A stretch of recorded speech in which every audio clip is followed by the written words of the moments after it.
Okay, everyone's got their flows ready? We're good? All right.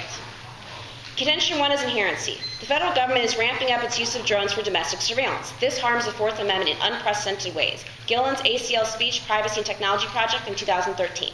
The use of surveillance drones is growing rapidly in the U.S. The U.S. Marshal Service experimented with using drones for domestic surveillance. As drones become more common, it is crucial for the government's use of these machines be transparent and accountable. Americans have the right to know how and if the government is using drones to spy on them. Drones are too invasive a tool for it to be unclear when the public will be subjected to them. The government needs to respect Americans' privacy using invasive technology, and the laws need to be brought up to date. Production of the Marshal Service underscores the need for federal law to ensure the government's use of drones remains open and transparent. Legislation to regulate the government's use of drones would enact a judicial and congressional oversight mechanism to require the government agencies to register all drones and get a warrant when using them for surveillance and prohibit the domestic use of armed drones. Contention 2 is privacy. The current legal framework is inadequate for confronting the privacy concerns posed by drones. Rothfuss in 2014.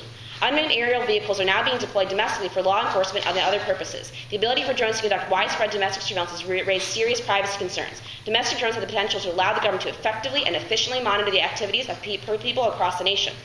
Current law does not adequately protect privacy interests from widespread surveillance that could result in unrestricted domestic use of drones. Next, the anonymity is a vital component of American democracy, which is undermined by drones, ushering a totalitarian state. Burrow, candidate for JD at New England School of Law in 2013. With a potentially handcuffed judiciary, the protection of anonymity falls in the legislature. Based on current trends in technology and a keen interest taken by law enforcement in UAS, it is clear that drones pose a looming threat to Americans' anonymity. UASs are likely to be equally embraced by law enforcement for more controversial purposes. There is no need for prison bars, chains, or heavy locks. The person who is subjected to the field of visibility of the omnipresent guard plays both roles and becomes subject to his own subjection. An omnipresent UAS circling the city may be similar to a Panopticon guard tower. The mere thought of detection may keep streets safe from potential criminals at bay. However, the impact on cherished democratic ideals may be too severe. Government surveillance stifles the ideal that American society thrives on free-spiritedness in the public. Without the right to walk the streets free of fear of high surveillance, our American values would dissipate into that resembling a totalitarian state that attacks the idea of privacy as immoral and asocial and part of the cult of individualism. Next, this dehumanization justifies the worst atrocities. Burrow, 2013. A mere suspicion of UASs flying high in the sky can have a chilling effect on democracy. Bug splat is the official term used by U.S. authorities when humans are killed by drone missiles that deliberately employed as a psychological tactic to dehumanize targets to operatives overcome their inhibition to kill. It was Hitler who coined the phrase in Nazi Germany. In the Rwandan genocide, Tutsis were described as cockroaches. This is not to infer the genocidal intent of U.S. drone warfare, but rather to emphasize the dehumanizing effect of the terminology. Will John and Jane Doe be the casual saunter become part of the next group of bugs to be swatted in the name of effective law enforcement? Thus, we present the following plan. The United States federal government should curtail the use of domestic surveillance by requiring law enforcement agencies to obtain probable cause search warrants prior to conducting aerial surveillance. Contention 3 is solvency. Establishing limits on drones is the only method for revitalizing the Fourth Amendment. San Pedro, JD candidate, Stenson University College of Law in 2014. While state statutes attempt to limit law enforcement's ability to use drones, those statutes do not adequately address the duration of the surveillance or the sophistication of the technology. Including the exigent circumstances language into the legislature will allow law enforcement agencies to better understand the circumstances that would permit the use of a drone. Legislation imposing a time restriction on the duration of surveillance will provide law enforcement agencies with a bright line that facilitates application across the board.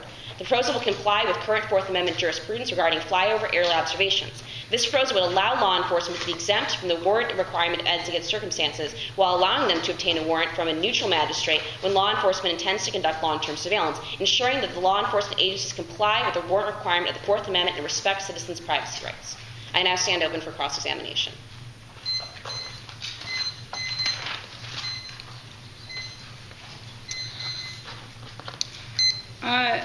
So I guess the first question is, do drones have the ability to kill people in the United States? Well, certainly the technology exists for drones to kill people. Currently, they're not being used for active killing of people. Would we do that? Well, our evidence speaks to the possibility that drones could be used for that, and the sort of mindset that allows surveillance could be taken further for the use of killing. So, I mean, what mindset is that?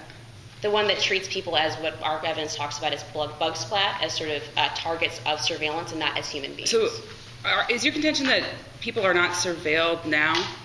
I mean, certainly there are other ways in which people are monitored. Our evidence speaks to the unique nature of UASs and how they treat so what's the unique nature? Sure. I think it's our Burrow evidence that talks about how UASs involve the same logic that Nazi Germany used. Okay, but that goes back to killing people. Sure. What is the unique logic of surveillance? that is unique to drones? Well, they do not use probable cause to do that type of surveillance. So most types of searches we're being require surveilled probable right cause. now by this camera. What is, not by does law that mean that enforcement we're agencies, and we're being surveyed by DUTA with consent and knowledge of that if you surveillance. walk, That's if you totally walk in the different. hall here, there's a TV camera, right, that the campus police can watch. Can you be killed by the campus police because they can see if you, I don't know, steal a TV? Well, certainly not, but this type of technology is unique to that. That's just a camera. Okay, but why is that unique? Okay, why? Do drones have more than cameras on them?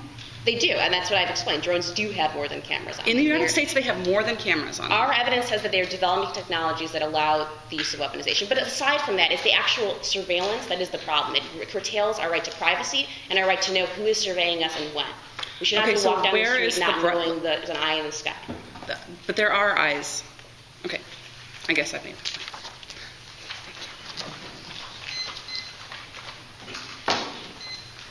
The order is going to be one off and then case in the order of the 1AC. Right, is everyone ready? Uniqueness. Terror threats are mounting now. Bulletin 15.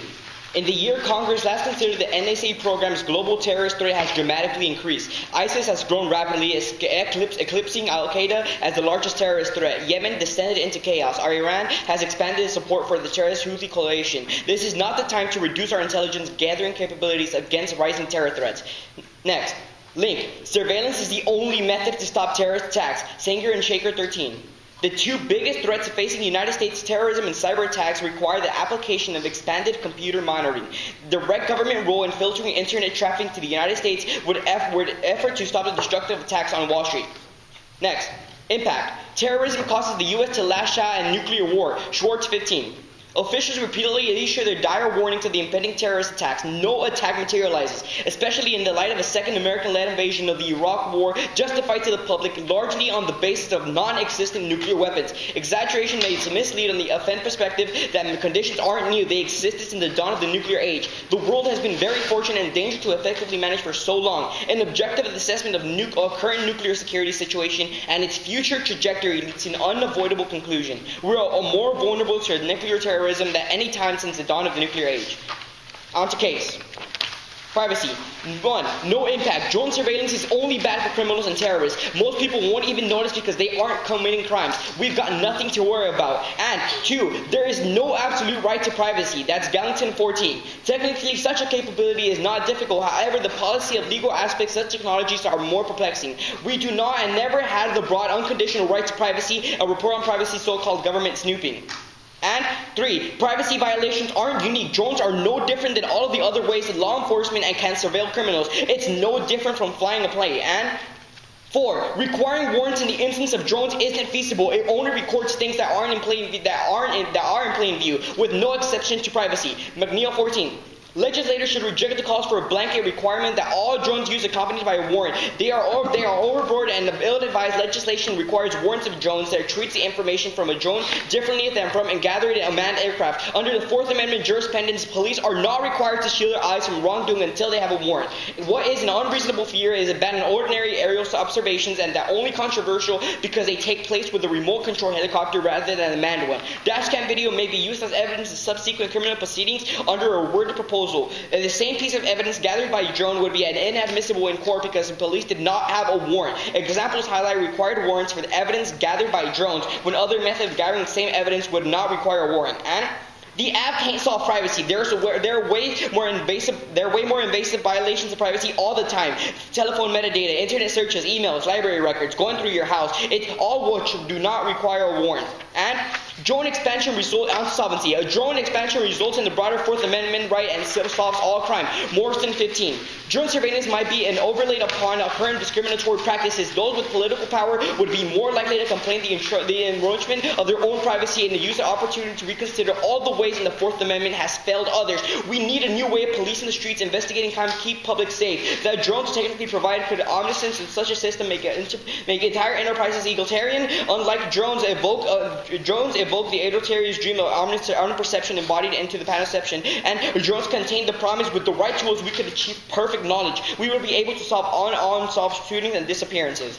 Next, drones are necessary to protect the border, stop trafficking, and find missing persons. That's Whitlock and Terming 14. In law enforcement agencies borrowing border patrol drones for domestic surveillance operations, nearly 700 surveillance missions on behalf of other agencies from 2010 to 2012. Records show that drones are being commissioned by other agencies other than previously known. More missions performed by the Coast mark the card at other agencies.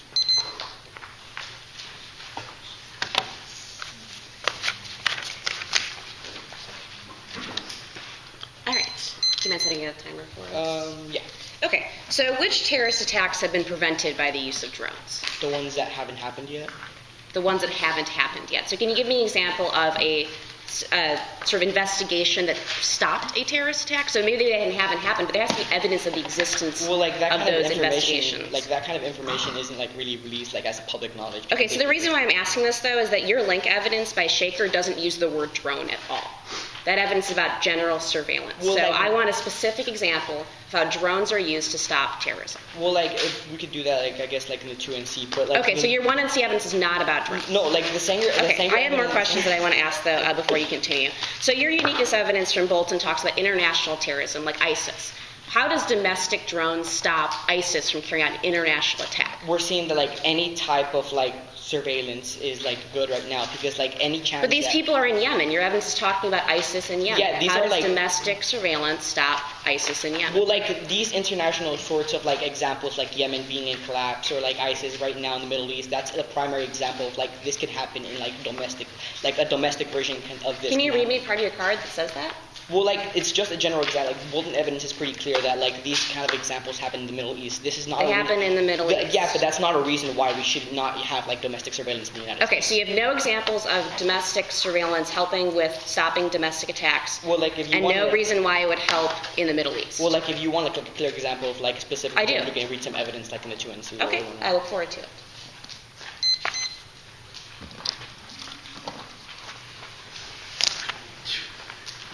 The order will be the privacy advantage, the solvency contention, and then the terrorism dissent.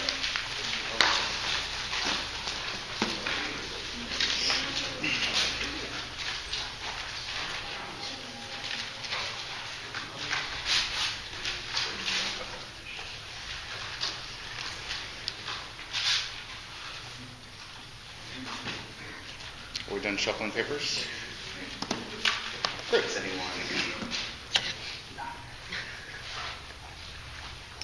They say that there is no impact to the 1AC, but our Bureau evidence differs. It says that there, in a world of no anonymity, democracy will backslide and will give way to Nazism and Orwellian states. And even if they are correct, our Gill's evidence says that drone use will continue to expand and violations of human rights will get worse to the extent that our Wi-Fi at home will be tracked and our phone calls will be listened to. Next, they read this Gallington evidence, but we agree that there is no absolute right to privacy, but think that drones should not be able to track us and should be legally used by law enforcement, just like all other surveillance. Currently, there's a distinction between drones and other forms of surveillance. I would like you to group the last three arguments.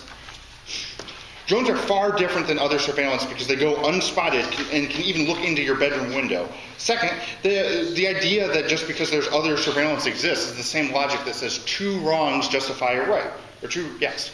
And three, extend our San Pedro evidence from solvency. It answers McNeil because it proves that the plan puts drones under the same legal plane as other forms of surveillance. And drone surveillance is just the beginning. It's best to block it now. Rothus, 2014.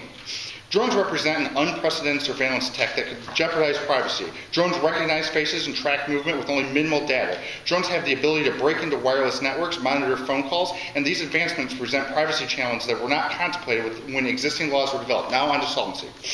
First, the Morrison evidence. This evidence says we should expand the Panopticon to surveil every person always.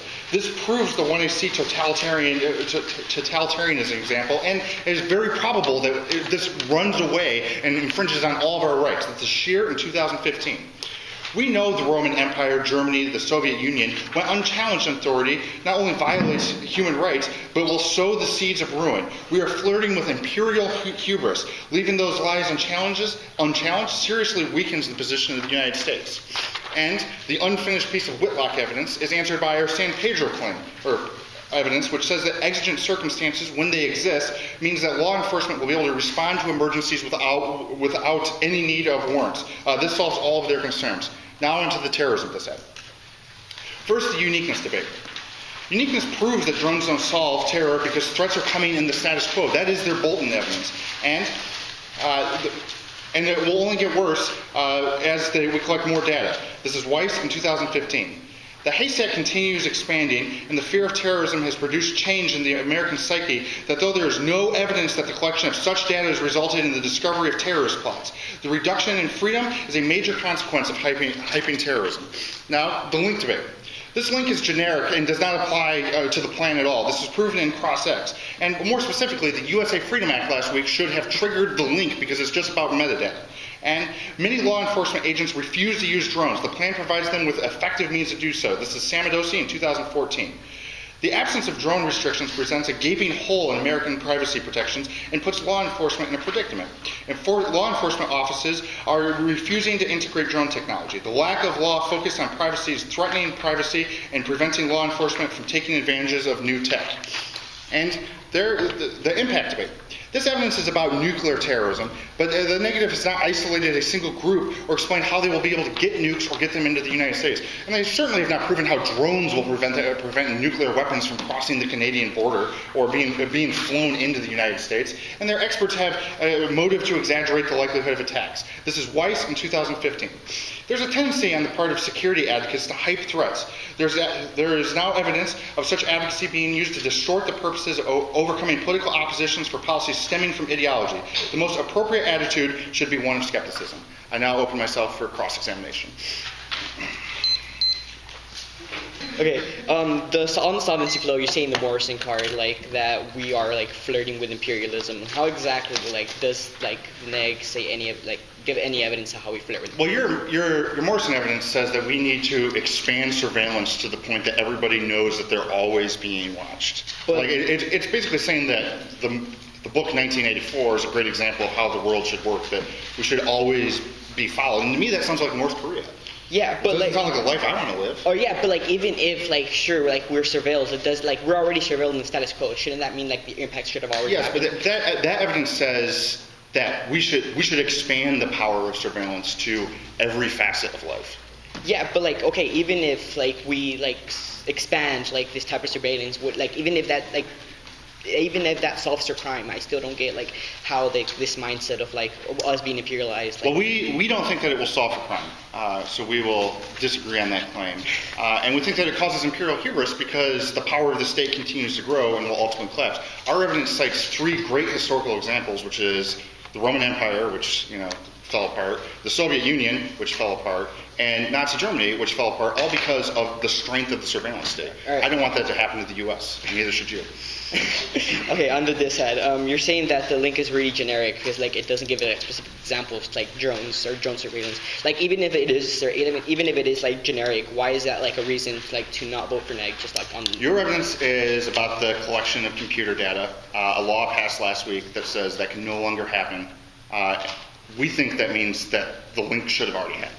Yeah, but like even if like it's just like we give like other examples of like metadata or like library or like information or stuff like that, like even if like isn't that just the same thing like as drone surveillance? Because like no, drones are in the sky. Yeah, but like the 1&C evidence, like in the 1&C we give examples of like how cops or like police still use this type of like surveillance.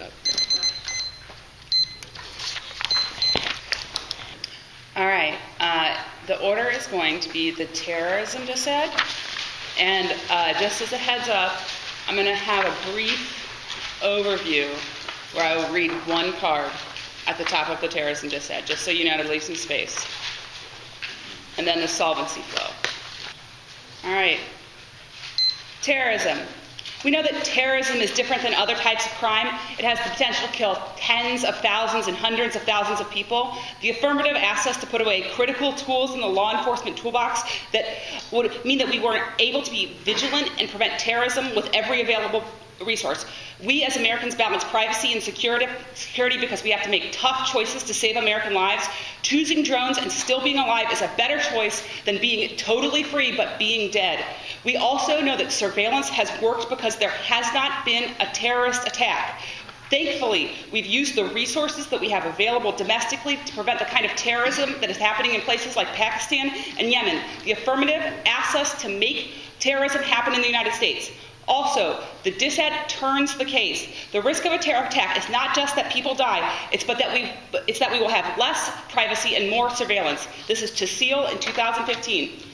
Following last week's terrorist attack in France, the British government dusted off the Snoopers Charter. They said, we want police to protect public and save lives. Terrorism gives officials an excuse to tighten censorship. Officials exploit an incident to increase their authority. The line by line. The uniqueness debate.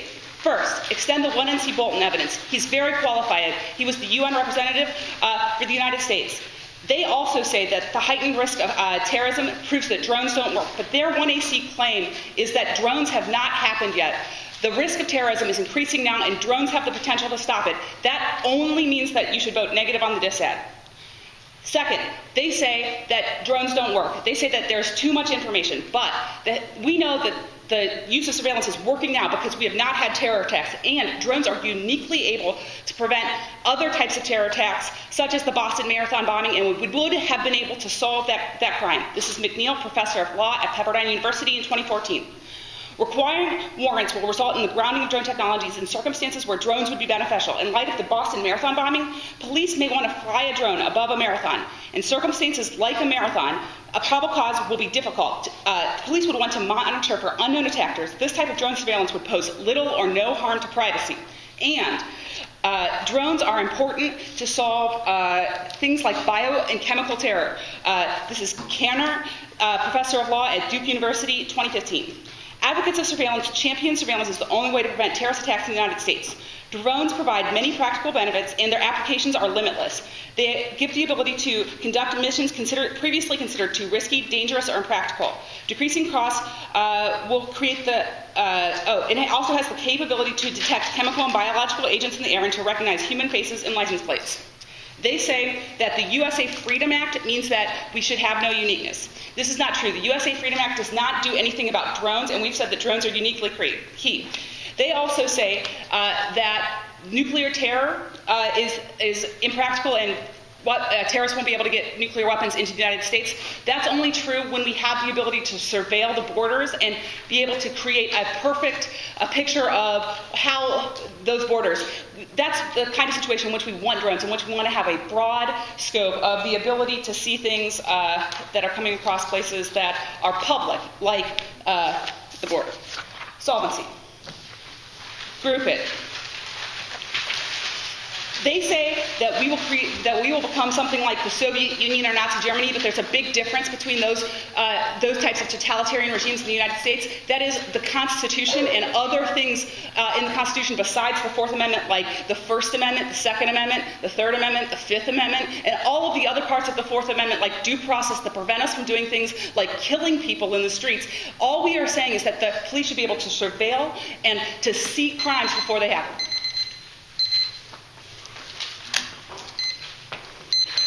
So let's start on that last point. Mm-hmm. Your argument is that there's other provisions of the Constitution that should be able to resolve our concerns. For instance. But if the Fourth Amendment goes away, what happens when other constitutional amendments? I disagree that the Fourth Amendment would go away, but I think you're forgetting things like due process concerns. Just because we have surveillance does not mean that we will prosecute people, right? Okay, I guess. Well, do police surveil people now? This is my process. Thank you. Okay. We still have the Fourth Amendment. My next question is, you extend your Bolton evidence as he's a really qualified person, but there's really not a response to our Weiss claim that people have a right to, or security experts tend to exaggerate security concerns, especially in regards to terrorism. Has this ever happened with Mr. Bolton? Because I seem to remember, like 2006, him in front of the UN talking about how Saddam had weapons of mass destruction. Well, in 2006, the United States had it already long before that invaded Iraq. Okay, yeah, but he was still pushing his life. Powell. Okay, but so John Bolton, he's just a cool dude who. Well, I mean, he does have some unique access to classified information about terrorist attacks, and I don't know, maybe he can't tell us all of the things because he doesn't want to help the terrorists win. Oh. Yeah, good point. Some people hate freedom, and John Bolton's one of them, and so is Sarah Spring. I mean, I just don't want to kill Americans. Next question. You say you read this McNeil evidence that says the Boston Marathon would have been prevented if there were drones.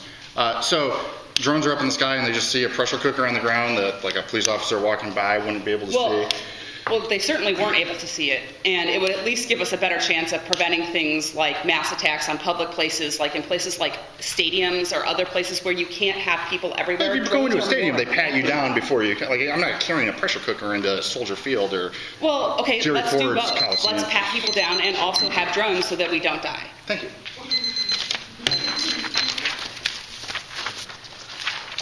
I'll be doing, the order is just going to be privacy. Who would have thought? Also, there's going to be a small overview at the top of the privacy.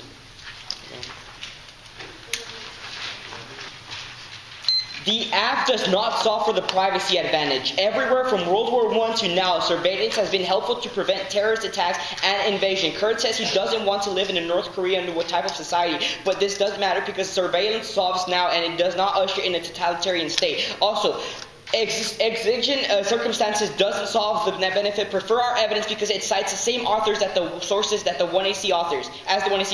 McNeil 14. Legislators should reject worded restrictions. They reject these broadly worded use restrictions that prohibit the use of any evidence gathered by drones in nearly any proceeding. Restrictions exceed the parameters of the Fourth Amendment and only serve to protect criminals while not deterring governmental wrongdoing. Drone use is acceptable as long as surveillance will not be used for secondary law enforcement purposes, similar to language used in other proposals by prohibiting the use of information gathered by a drone as evidence against an individual in any trial, hearing, or other proceeding. Imagine during the course of the search, drone observed a man stabbing a woman to death. Collection was entirely inverted and they're suppressing the videotape after the stabbing would not serve to deter police from using drones in any future. They would use the searching as an unrelated stabbing crime. It merely protects the criminal who, if observed, would face evidence of his crime. There is little to no deterrent value that justifies the suppressing of such evidence. Onto the line by line. They say that they group their two arguments on the top of the privacy flow. They talk about the violation of human rights, but even if they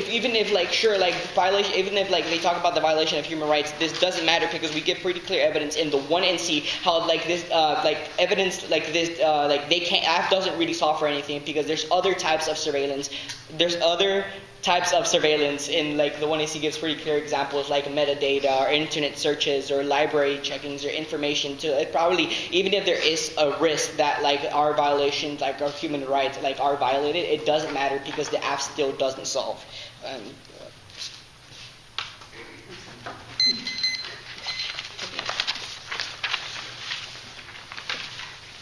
Alright, so it'll be solvency, then privacy, then terrorism. And I'll address the overview first on each of those flows. So solvency, then privacy, I'll deal with the overview first. And then the line by line, and then terrorism, I'll answer the overview and then do the line by line. So solvency, privacy, overview, privacy, terrorism, overview, terrorism.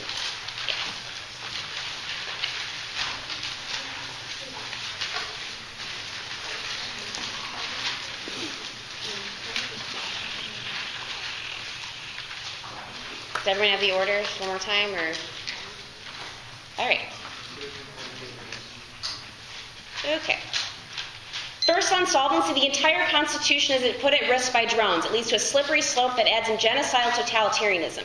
Even if it doesn't lead to a totalitarianism, it reduces the quality of life for everybody with no law enforcement benefit. Now onto privacy. The argument that if you don't have anything to hide doesn't mean it means that you shouldn't care sounds a lot like 1984. This is the type of logic used by genocidal regimes since the beginning of time. Warrants deter the use of drones. That's our McNeil evidence. The law enforcement is less likely to do bad things with drones if there is some sort of legal restrictions on them. Drones are also different than other types of privacy invasions. They cannot be seen by the person that's being observed, and they can find new areas like people's bedrooms that they can see into that current cameras can't. They can also be expanded, that's our Rothfuss evidence, to other types of surveillance and other types of totalitarian restrictions. Now onto the terrorism disadvantage. First on the overview. Privacy should come before preventing some unknown, scary boogeyman attack. Do not allow their fear-mongering to scare you into accepting a totalitarian state.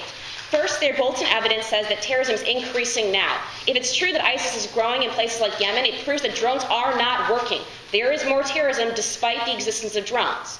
Also, extend the conceded link term. Drones are ineffective now because of the lack of regulations. Law enforcement is afraid to use their drones because they're worried about being prosecuted for illegal use. That means that drones are not being used in the most effective way they possibly can. That's our SAMADC evidence from the 2AC.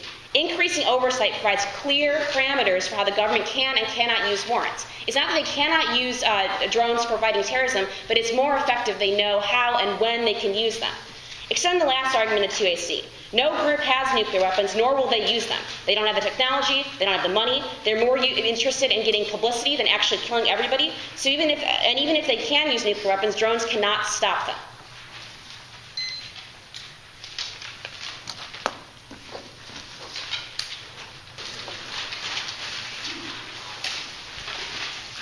All right, the order is going to be the terrorism dissent overview,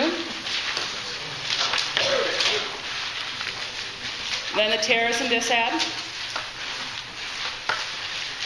and then privacy. I'm just going to lump it all together. We'll put it on the line by line. The line by line. And then the solvency, maybe. I might get there. Just put it there just in case. If I get that, if I just don't start the timer, you won't know if I go over, right?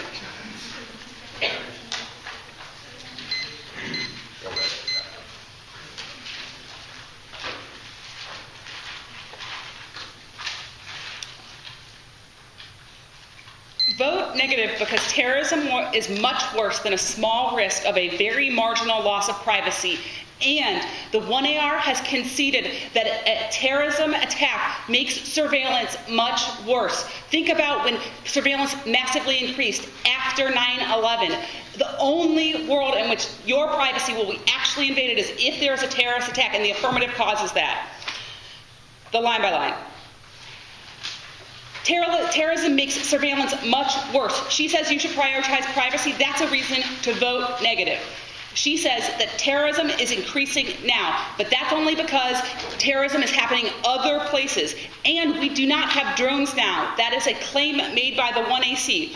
We also can prevent things like what happened in Yemen and Pakistan because we have things like the rule of law, and we have better drones than they do. They also say that they make drones better, but I would like to refer to something that she said on the privacy debate. She said that warrants prevent the use of drones. Stick the act to their words. Warrants do prevent the use of drones. It means that we would be unable to use them to prevent things like the Boston Marathon bombing or other types of bombings. And even if terrorists aren't able to get nuclear weapons, they will use things like chemical weapons, biological weapons, other conventional weapons. Those things are bad enough in and of themselves that we should try to prevent them because they kill people, and they also, remember, cause surveillance to be much worse. Privacy. Drones are only bad for terrorists. They are bad because they prevent them from being able to achieve their goals. We will still use drones. We just will not be able to use that evidence in a court of law. That is a key claim made by the 1NR. And those criminals will then just go free and be able to do more things like more terrorism. And there's lots of surveillance happening now. The Act does nothing about that.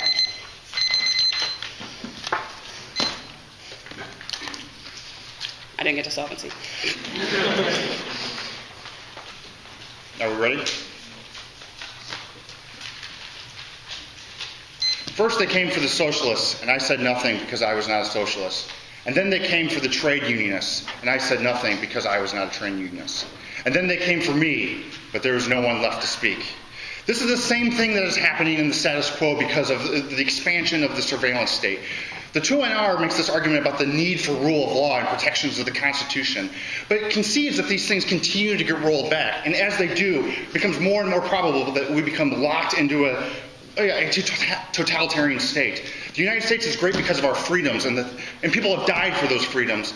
And the negative says we should just sacrifice those because there's some looming threat out there that they have not been able to isolate. We will control probability, which is how your decisions should be calculated throughout the debate.